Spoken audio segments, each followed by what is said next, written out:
আপনার কোনো ছেলে নাই, ছেলেও যদি থাকে তাকে স্কুল কলেজে শুধুমাত্র পড়িয়েছেন, মাদ্রাসায় শিক্ষা দেন নাই, দিন শিক্ষা দেন নাই।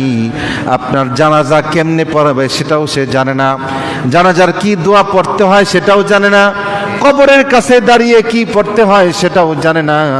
আজকে কবর দিয়ে গেল, আপনার খবর এই ছেলে আর কোনো দিন নেবে না। অথচ আপনার ছেলেটা যদি আলেম হয়, দিনদার হয়, অথবা নামাজি হয়, হোক সে বড় বিজ্ঞানী, হোক সে পুলিশ, হোক সে সেনাবাহিনী, কিন্তু আপনি তাকে ছোটবেলায় 3টা বছর নুরানি মাদ্রাসায় ভর্তি করিয়েছিলেন। কোরআন সে পড়তে পারে, হাদিস সে জানে, দোয়া কালাম সে জানে। আপনার কবরের পাশে যখন দাঁড়িয়ে চোখের পানি ছেড়ে দিয়ে বলবে, রব্বির হামহুমা কামা রব্বায়ানি সগীরা, এই দোয়া পড়তে দেরি আপনার কবরের আযাব আল্লাহ তাআলা মাফ করতে দেরি করবেন না। আপনার ছেলে নাই, আপনার মেয়ে আছে, আপনার মেয়েগুলাকে আলেমদের কাছে বিয়ে দেন, যারা 5 ওয়াক্ত নামাজ পড়ে এমন ছেলের কাছে বিয়ে দেন। আপনার এই জামাই কিন্তু ছেলের চাইতে কোনো কম অংশে দায়িত্ব পালন করবে না, বরঞ্চ মেয়ের কারণে ওই জামাইরা কিন্তু শ্বশুরকে আরো বেশি ভালোবাসে, ঠিক কিনা?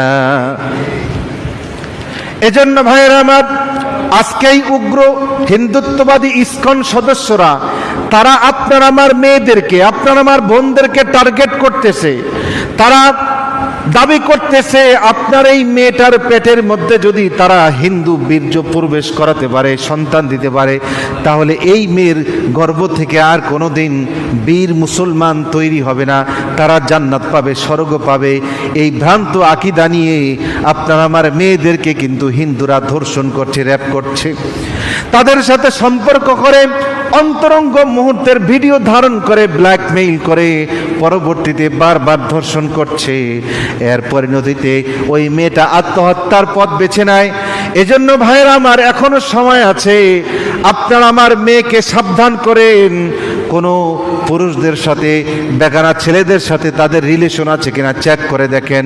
হিন্দুত্ববাদীদের কথা বলাই যায় না, হিন্দুত্ববাদী ছাড়ের কাছে পড়তে দেবেন না, প্রাইভেট পড়াইতে মেয়েকে একা ছাড়বেন না। মেয়ে প্রাইভেট পড়ে অনেক বড় ইঞ্জিনিয়ার হয়ে যাবে, ডাক্তার হয়ে যাবে। ভাই, এই ভ্রান্ত আশা নিয়ে ঘুরেন না, কারণ আপনি এই প্রাইভেট টিচারের কাছে পড়ানোর কারণে বাংলার আনাচে কানাচে প্রতিটা ঘরে ঘরে এই প্রাইভেট ছাড়েরা আপনার আমার মেয়েকে কত বড় সর্বনাশ করছে, চোখের সামনে দেখতেছেন, সোশ্যাল মিডিয়ায় দেখতেছেন, পত্রিকায় দেখতেছেন।